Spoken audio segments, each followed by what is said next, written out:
एक छोटे से शहर के प्राथमिक स्कूल में कक्षा 5 की शिक्षिका थी। उनकी एक आदत थी कि वो कक्षा शुरू करने से पहले हमेशा आई लव यू ऑल बोला करती, मगर वो जानती थी कि वो सच नहीं कहती। वो कक्षा के सभी बच्चों से उतना प्यार नहीं करती थी। कक्षा में एक ऐसा बच्चा था जो उनको एक आंख नहीं भाता। उसका नाम राजू था। राजू मैली कुचैली स्थिति में स्कूल आ जाया करता है। उसके बाल खराब होते, जूतों के बंद खुले, शर्ट के कॉलर पर मैल के निशान।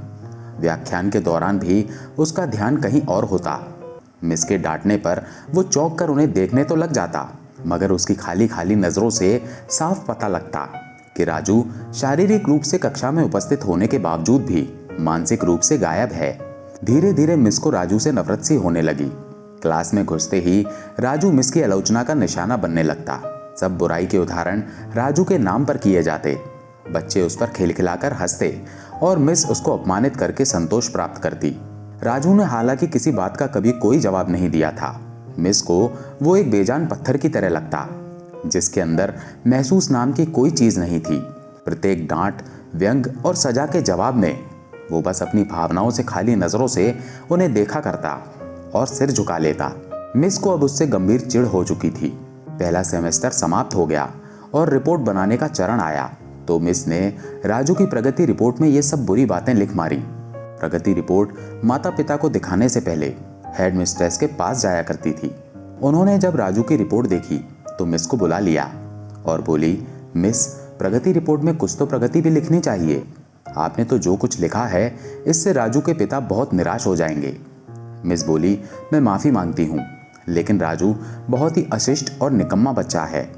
मुझे नहीं लगता कि मैं उसकी प्रगति के बारे में कुछ भी लिख सकती हूँ। मिस घृणित लहजे में बोलकर वहां से उठ आई। हेड मिस्ट्रेस ने एक अजीब हरकत की। उन्होंने चपरासी के हाथ मिस की डेस्क पर राजू की पिछले वर्षों की प्रगति रिपोर्ट रखवा दी। अगले दिन मिस ने कक्षा में प्रवेश किया तो रिपोर्ट पर नजर पड़ी। पलटकर देखा तो पता लगा कि ये राजू की रिपोर्ट है। पिछली कक्षाओं में भी उसने निश्चय ही यही गुल खिलाए होंगे, उन्होंने सोचा और कक्षा 3 की रिपोर्ट खोली। रिपोर्ट में टिप्पणी पढ़कर उनकी आश्चर्य की कोई सीमा न रही जब उन्होंने देखा कि रिपोर्ट उसकी तारीफों से भरी पड़ी है। राजू जैसा बुद्धिमान बच्चा मैंने आज तक नहीं देखा। बेहद संवेदनशील बच्चा है और अपने मित्रों और शिक्षक से बेहद लगाव रखता है। अंतिम सेमेस्टर में भी राजू ने प्रथम स्थान प्राप्त कर लिया है। मिस ने अनिश्चित स्थिति में कक्षा 4 की रिपोर्ट खोली। राजू अपनी मां की बीमारी से बेहद प्रभावित हुआ है। उसका ध्यान पढ़ाई से हट रहा है। राजू की मां को अंतिम चरण का कैंसर हुआ है। घर पर उसका और कोई ध्यान रखने वाला नहीं है, जिसका गहरा प्रभाव उसकी पढ़ाई पर पड़ा है। राजू की मां मर चुकी है और इसके साथ ही राजू के जीवन की चमक और रौनक भी। उसे बचाना होगा इससे पहले कि बहुत देर हो जाए।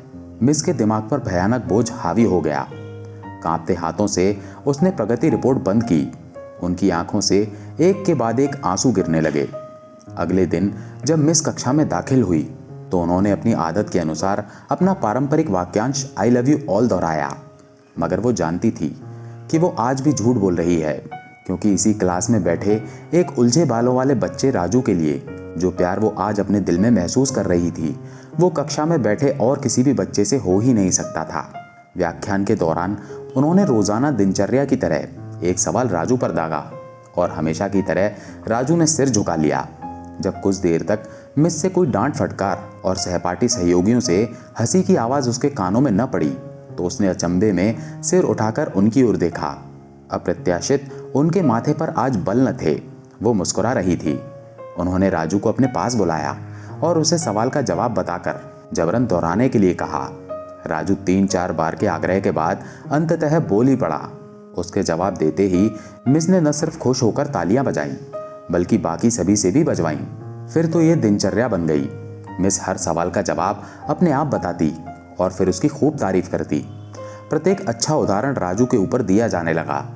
धीरे धीरे पुराना राजू सन्नाटे की कब्र फाड़ कर बाहर आ गया। अब मिस को सवाल के साथ जवाब बताने की जरूरत नहीं पड़ती। वो रोज बिना त्रुटि के उत्तर देकर सभी को प्रभावित करता और नए नए सवाल पूछकर सबको हैरान भी।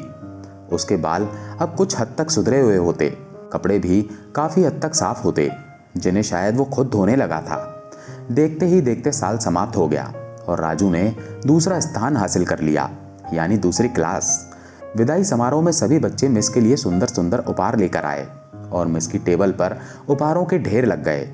इन खूबसूरती से पैक किए हुए उपहारों में एक पुराने अखबार में बंद सलीके से पैक किया हुआ एक उपहार भी पड़ा था। बच्चे उसे देखकर हंस पड़े। किसी को जानने में देर न लगी कि उपहार के नाम पर यह राजू ही लाया होगा। मिस ने उपहार के इस छोटे से पहाड़ में से लपक कर उसे निकाला। खोलकर देखा तो उसके अंदर एक महिलाओं की इत्र की आदि इस्तेमाल की हुई शीशी और एक हाथ में पहनने वाला एक बड़ा सा कड़ा था, जिसके ज्यादातर मोती झड़ चुके थे। मिस ने चुपचाप इस इत्र को खुद पर छिड़का और हाथ में कंगन पहन लिया। बच्चे ये दृश्य देखकर हैरान रह गए, खुद राजू भी। आखिर राजू से रहा न गया और मिस के पास आकर खड़ा हो गया। कुछ देर बाद उसने अटक अटक कर मिस को बताया कि आज आप में से मेरी माँ जैसी खुशबू आ रही है। समय पंख लगाकर उड़ने लगा। दिन सप्ताह में, सप्ताह महीने में और महीने साल में बदलते भला कहाँ देर लगती है। मगर हर साल के अंत में मिस को राजू से एक पत्र नियमित रूप से प्राप्त होता, जिसमें लिखा होता कि इस साल कई नए टीचर्स से मिला, मगर आप जैसा कोई नहीं था। फिर राजू का स्कूल समाप्त हो गया और पत्रों का सिलसिला भी। कई साल आगे गुजरे और मिस रिटायर हो गई। एक दिन उन्हें अपने मेल में राजू का पत्र मिला, जिसमें लिखा था, इस महीने के अंत में मेरी शादी है और आपके बिना शादी की बात मैं सोच भी नहीं सकता। एक और बात, मैं जीवन में बहुत सारे लोगों से मिल चुका हूँ, आप जैसा कोई नहीं है। डॉक्टर राजू। साथ ही विमान का आने जाने का टिकट भी लिफाफे में मौजूद था। मिस खुद को हरगिज न रोक सकती थी। उन्होंने अपने पति से अनुमति ली और वो दूसरे शहर के लिए रवाना हो गई। शादी के दिन जब वो शादी की जगह पहुंची तो थोड़ी लेट हो चुकी थी। उन्हें लगा समारोह समाप्त हो चुका होगा, मगर ये देखकर उनके आश्चर्य की सीमा न रही कि शहर के बड़े बड़े डॉक्टर, बिजनेसमैन और यहाँ तक कि वहाँ पर शादी कराने वाले पंडित जी भी थक गए थे कि आखिर कौन आना बाकी है। मगर राजू समारोह में शादी के मंडप के बजाय गेट की तरफ टकटकी लगाए उनके आने का इंतजार कर रहा था। फिर सबने देखा कि जैसे ही ये पुरानी शिक्षिका ने गेट से प्रवेश किया, राजू उनकी ओर लपका और उनका वो हाथ पकड़ा जिसमें उन्होंने अब तक वो सड़ा हुआ सा कंगन पहना हुआ था और उन्हें सीधा मंच पर ले गया। माइक हाथ में पकड़कर उसने कुछ यूं बोला, दोस्तों, आप हमेशा मुझसे मेरी माँ के बारे में पूछा करते थे और मैं आप सबसे वादा किया करता था कि जल्द ही आप सबको उनसे मिलाऊंगा। ये मेरी माँ है। इस सुंदर कहानी को सिर्फ शिक्षक और शिष्य के रिश्ते से ही मत सोचिएगा।